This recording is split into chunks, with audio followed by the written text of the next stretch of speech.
Hey everybody, welcome back to another Timer Tip Tuesday. Today we're going to be covering a new feature to RaceDay scoring called Dynamic Adjustments. It's coming soon, it'll be in the update this week. Just letting you know so that if you're looking in the app and trying to find out where this is, it's not going to be there quite yet. It should be out there by Thursday, I'd say.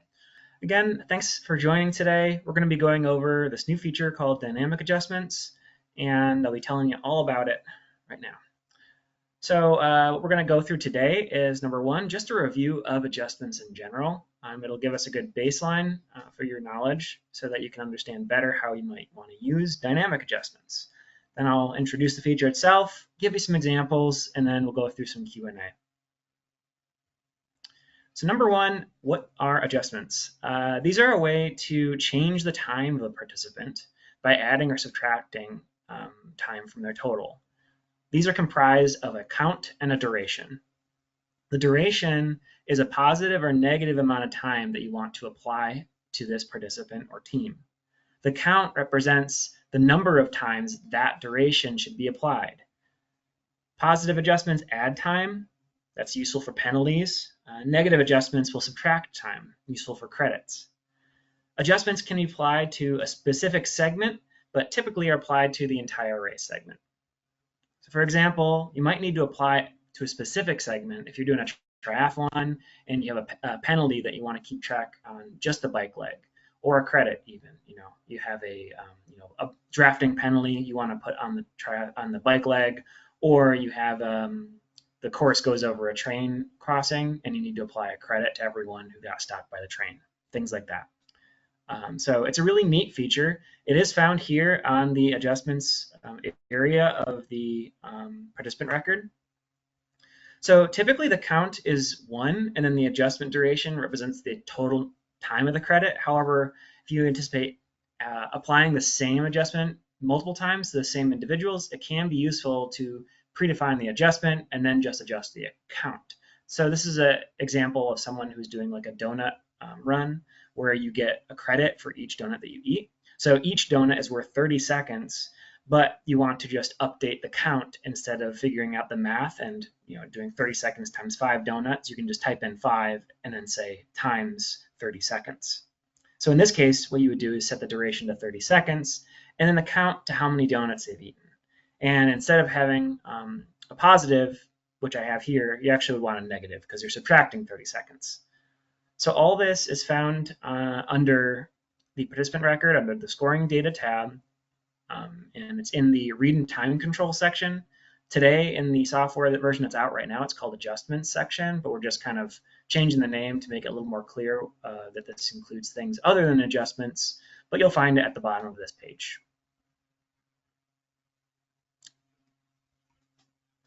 Additionally, we have the ability to import adjustments. So if you would rather keep track of a CSV of adjustments, you can do that.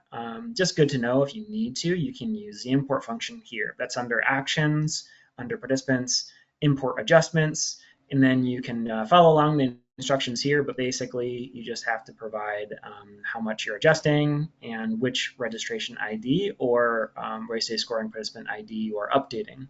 So it's pretty straightforward. If you absolutely need to, you can feel free to use the import function. So now that we've talked about what adjustments are, let's talk a little bit more about the new thing that's coming, dynamic adjustments. So this is coming in the next release. Like I said, it's a new way to apply adjustments to your participants automatically based on existing data.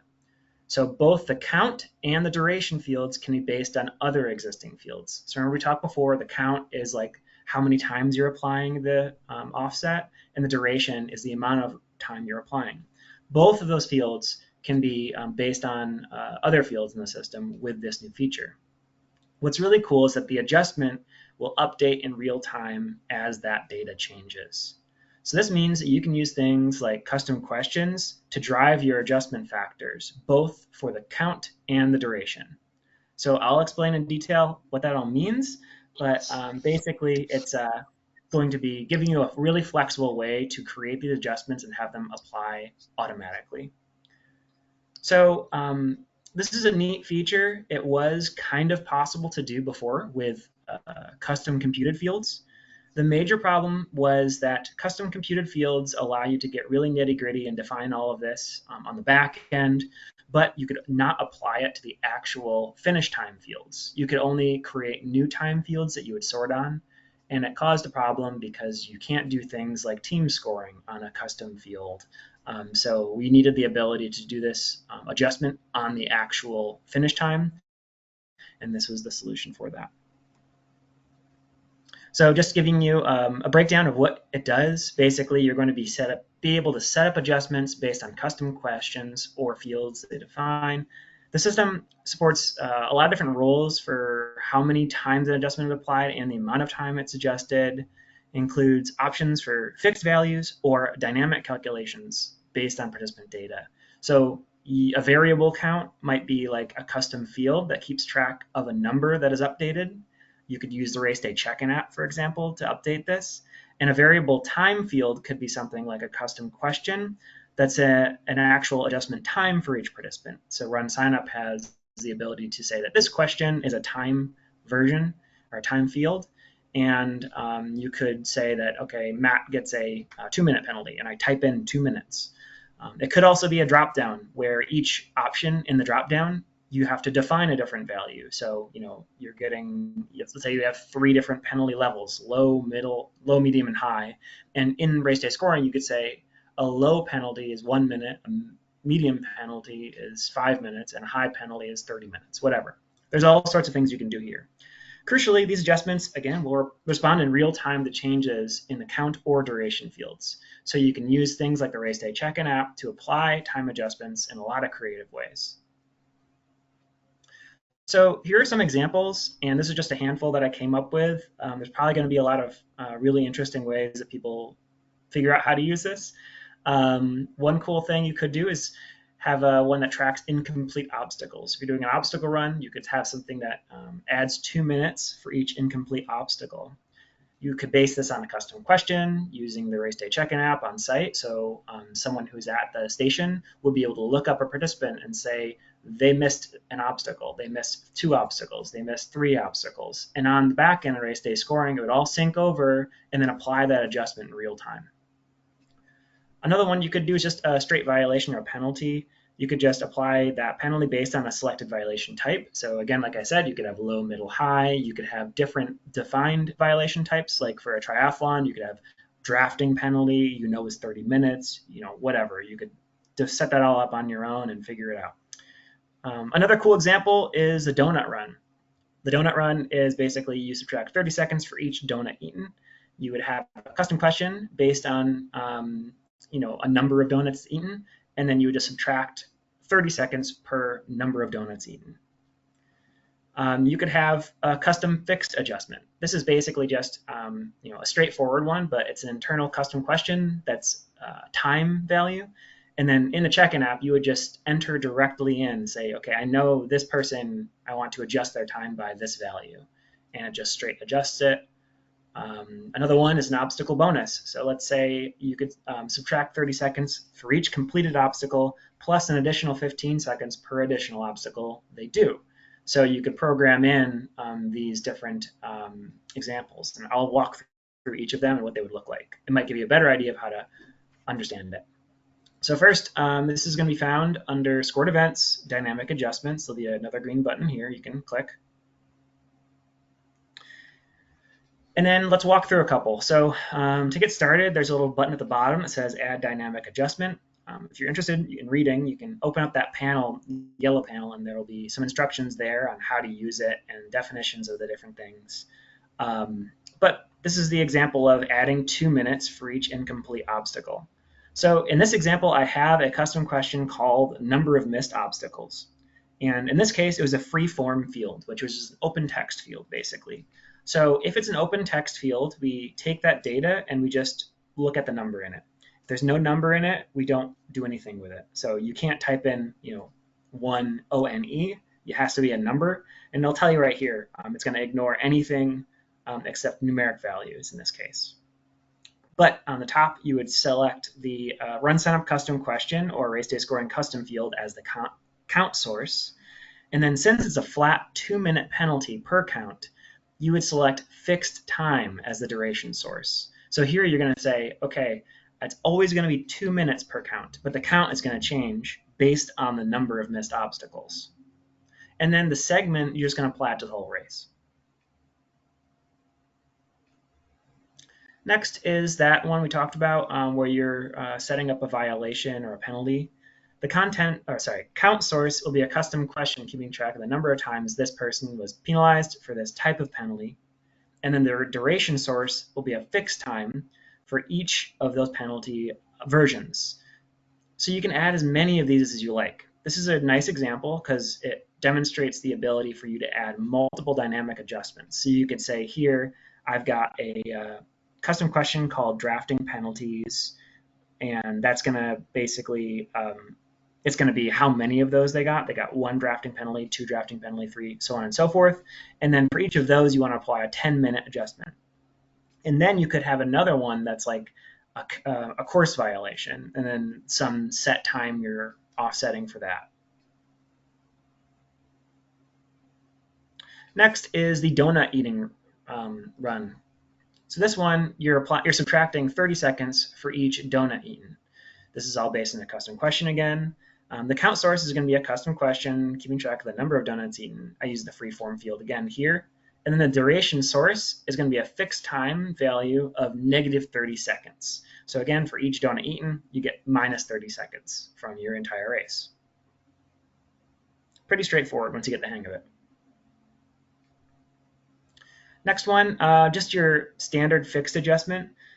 Basically, the idea here is you want to be able to control, the adjustments externally. So you could just program in like, I know this person was 2 minutes and 30 seconds. That person I know was 5 minutes and 45 seconds. This is how you would do it. The count source is going to be a fixed number. Typically, it's going to be 1 because it's only going to be you're going to probably be plugging in the entire adjustment one time. And then the duration source is going to be a custom question the check-in app user would update with the time that this participant should have added. So this would be a pretty straightforward way to apply a known adjustment to each participant. Now, one thing of note here, you'll see when you select the duration field, it gives you a message saying that this is a time or duration field. Just you want to make sure that the RunSignup question you're using for this type is actually a time formatted question, because we won't be able to support like an open text field for this. We really need it to be a time formatted field. Next one is the obstacle bonus. This is kind of what I call a progressive adjustment, because for each of the responses, there's going to be a different time value defined. So the count source will be just a fixed count of 1, and then the duration source is actually going to be a select field. So it's going to be like 1, 2, 3, 4, or 5. And so the check-in app user would be able to change between, update the field to either 1, 2, 3, 4, or 5. And for each of those responses, that's how many, that's how many obstacles they did. I want to define the time adjustment that represents how much of a credit they get for doing 1 or 2 or 3 or 4 or 5. So instead of having to think every single time, okay, for 3, it's going to be 90 seconds plus 30 seconds, because what I want to do is 30 seconds per obstacle plus 15 seconds for each additional one. You could program that all in here. So, 1 is 30 seconds, 2 is 1 minute 15 seconds, 3 is 2 minutes, 4 is 2 minutes and 45 seconds, 3 is 3 minutes and 30 seconds.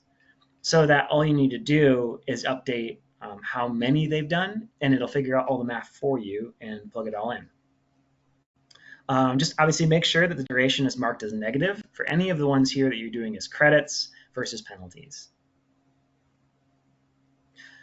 So that's the basic rundown of what's coming. It's going to give you increased flexibility. You can do a whole lot of interesting things with penalties, bonuses, and credits.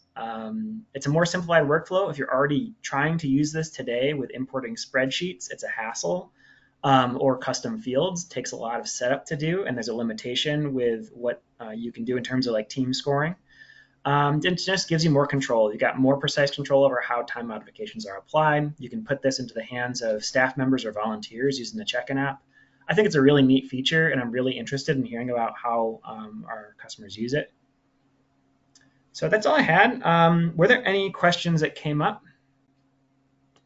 Yeah, I just want to socialize a few things. First of all, and I might not have missed it a little bit, but another use case, and maybe Avery, you can, based on your experience, think about a data action use case where there's some, like maybe in triathlon condition on the time that would cause for an automatic adjustment, or what would be a good data action use case that you could think of? Yeah, you could totally do that. So what you could do is you could have a data action that could run if someone finished, let's say, I don't know, maybe not finished, maybe it's they hit a course point using the raw read trigger, and it was after the bike leg.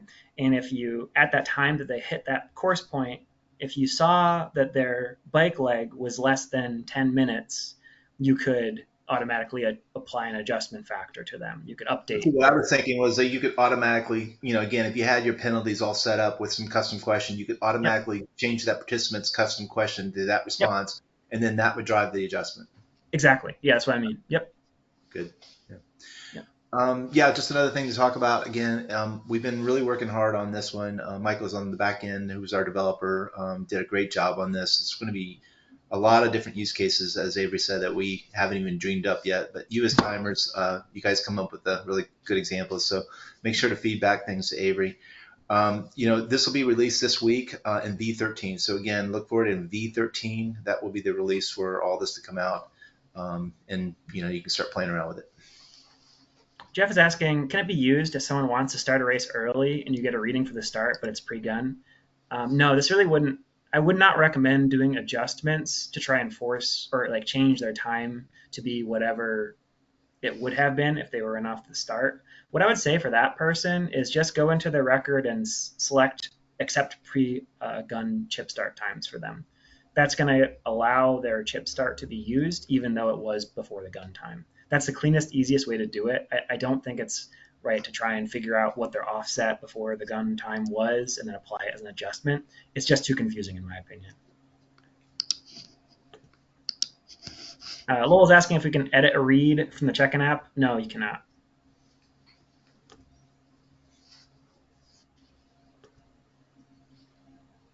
Um, yeah, Karen's asking if there's a way to set a maximum value for the count. I don't, I don't think so. But I'm curious. There may be a way to do this on RunSignup. I'm just not sure. I think there are validation rules you can set up on RunSignup, but I Yep. don't know if you can say it must be below a certain value or something. It might be something worth investigating and looking at though. Yeah, definitely play around. The key point that Avery's saying here is whatever validations you put on the run sign up custom questions, we bring those validations down into the check-in app, and on the edit participant form, we're using the same validations that you would have during registration. So whatever they support on the platform side, we should be supporting in the check-in app. Yeah.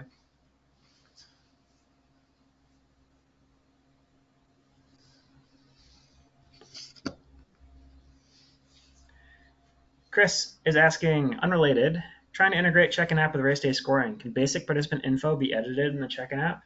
Absolutely, it can. So there's like a ton of things that we have added, and we have a lot of good content out there on how you can do this. But there's the ability in the check-in app to update the preset for the event you're working on, and you can say you want to allow the user to update any of the info on there. So you could change whatever you want. A lot of times people do things like update the corral assignment at check-in time, and it will appear as a button that you can press when you view the participant, and then you can just see a form of the available fields and make any changes you'd like. It's a pretty popular function of the check-in app over the past few years.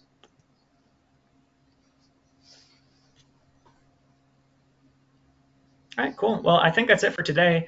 Thanks again for joining us. This is a quick one, but I think it's a really neat feature. Feel free to reach out if you do end up using it in a creative way, or if you have any questions about how you might use it for one of your events, reach out. Be happy to talk with you about it. Thanks again, everyone. One last one last point before Avery leaves. Again, remember the edit history area of participant and groups is an edit log. We've really been doing a lot of work in that area, and you will be seeing these adjustments in that area. So if you're trying to figure out like where things are coming from, what the source was it a data action? Was it a run sign up API coming in and changing that? just go to the participant record and look at that edit history, and you can kind of figure out like where the changes are coming from. Yeah, it's very good to remember that. So if you have any questions about, oh, how did this change? Why did it change? It'll tell you what changed it, where it changed, and the old value and the new value. So if you switched events, it'll show you he was in the 5K and then he got switched to the 10K on participant view. That means that in race day scoring, it was changed, or it was data action 1, 2, 3, 4, 5, and you can click the data action to go to it. So definitely a good thing to know about. All right, thanks again, everyone, and we'll talk to you at the next Timer Tip Tuesday. Bye now.